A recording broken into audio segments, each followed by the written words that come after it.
Welcome back sa aking YouTube channel para sa mga first time at wala manood. Stick mo na yung Jeremy's TV. Anyway guys, wala nang vital libre lang. Tulong mo na lang dito sa kapwa mo. Alright, thank you very much po. So topic natin yung po today's video. Grabe guys, China. Harap-harapan tayong binabastos at niwawalang hiya.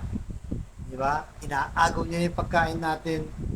Tinatapon nila para ba talagang kaawa-awa ang ating kalagayan bilang isang Pilipino. Grabe, diba? Napakasalbahe guys, napakasama talaga ng mga Chinese. Siguro baka napanood nyo na, diba guys, laman ng mga balita. Ito. So kung maalala nyo guys, ito yung mainit na pinag-uusapan dahil ito sa BRP Sierra Madre.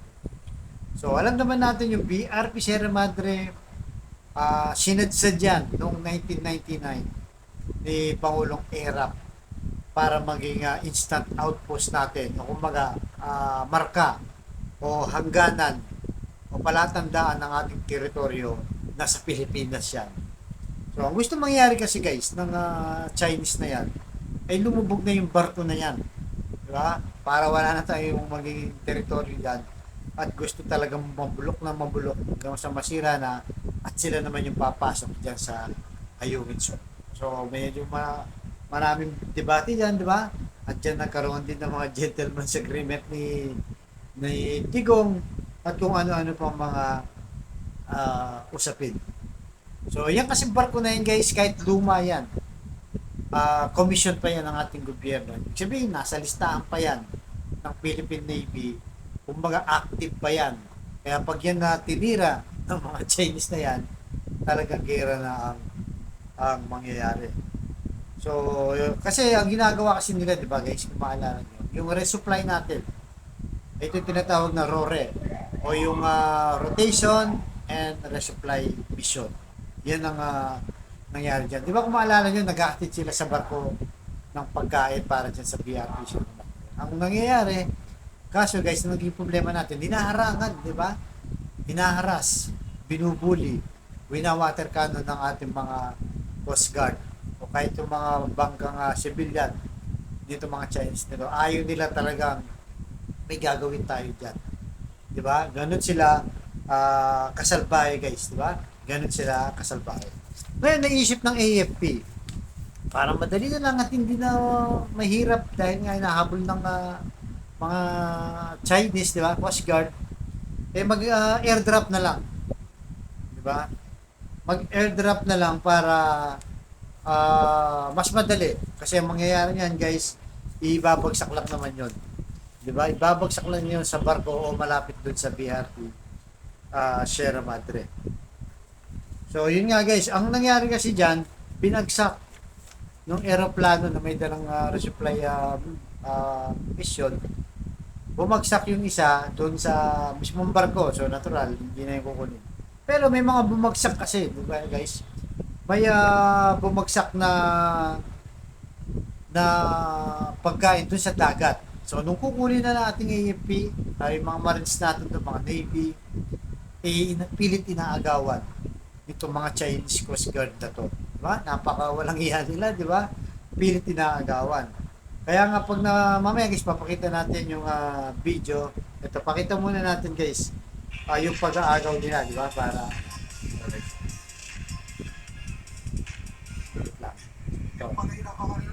ito, pakita ko lang sa inyo.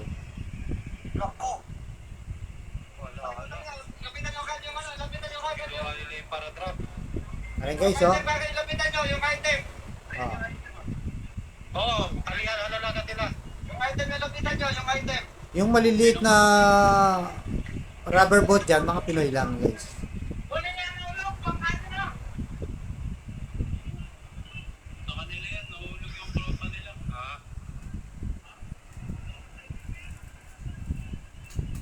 Pagaling natin ilaw.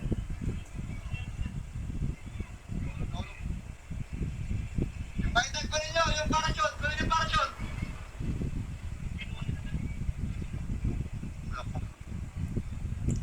Ayan guys, oh, nahabol-habol, oh, di ba? Oh, yan, oh, yung malalaking rubber boat, yun ang mga Chinese Coast Guard, guys. Ayan, yan. Yung marami sila, di ba? Talagang Meron pa parachute, oh. Ayun na, yung paikot-ikot, yun ang mga Philippine Coast Guard natin na rubber boat na ang dala nila. Yan, no? Kasi nandyan yung ano eh, yung resupply eh. May dalang parachute yan eh. Yan, nakita talaga nila. Nandyan yung pagkain mo. Ako, babagay nata. Tigla. Babagay. Hilahin niyo lang, hilahin niyo. Hilahin niyo yung parachute. Hilahin, dalhin sa pamura.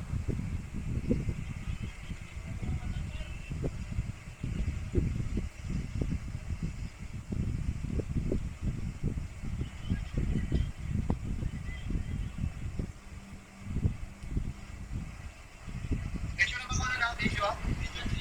Eh no, di ba? Ambulan sila, di ba guys? Oh? Di ba? Parang nakakainis yun, no? Opo. Oh, babanggayin pa, oh. Babanggayin kayo. Paura lang kayo, paura. Sabi sa paura. Mahulog sir ba? Huwag niyo banggayin pa ko, huwag niyo banggayin. Ayun, no? Nainis na yung mga ano natin. Standby ka sa ano, sa gandam. Pakita pa rin sir. Pero pakita natin yan, standby na dyan. Ako na rin ako. Hoy! Patay na yan, patay! Ayun, no? Binangga, oh. Ayun, no? Nabibisit na yung ating mga Marines. Di ba guys? Grabe talaga, no? Talaga nakakainis. At buti na lang itong mga baby natin na to, mga Marines natin na yan. Eh mahaba yung pasensya. Talagang mapagtiis guys. Mapagtiis sila dahil nga ang utos sa kanila, maximum tolerance. Kahit na naiinis na sila, gusto na nilang bakbakan yung mga Chinese. Hindi ginagawa. Dahil ngayon ng utos para hindi tayo maging mecha ng gera kung sakasakal. Di ba? At nilalabas ng mga Chinese ngayon, meron silang sariling version na tinutukan daw ng baril ang mga Chinese na yan ng ating Philippine Marine na kung saan nandun sila sa BAP Sierra Madre. Siyempre, lumalapit sila, natural. Pero hindi naman nakatutok talaga. Yung medyo konti lang yung nakatutok yan. Kaya yung mga Chinese talaga, sinungaling guys. Pinapakita nila sa mundo na tayo doon may kasalanan. Samantalang makita mo na talagang nakikita natin, di ba, doon sa video nakita nyo. Talaga namang sila yung nangahabol. Parang nakaka-visit, di ba? Parang gusto nyo lumabas sa cellphone sa TV. At talagang pagbugbugin mo yung mga to. Kaso, siyempre, dahil sila nga nandun, di ba? Kung naiinis tayo, mas naiinis sila. Pero, maximum tolerance pa rin ang kanilang ginagawa. So, yun guys. Kayo, ano masasabi nyo dito sa ginagawa ng mga Chinese na to? Harapan tayong binabastos, binawalang iyak. Di ba? Kinukuha, inaagaw yung ating pagkain, tapos tinatapon lang nila. Para nakakasama ng loob. Kaya, sama-sama po tayo dito, magkaisa tayo, tulungan natin ang ating Marines, paglaban natin ang ating best Philippine Sea. Atin yan, guys, di ba? So, ganito lang po, mga susunod yung vlog. Thank you very much.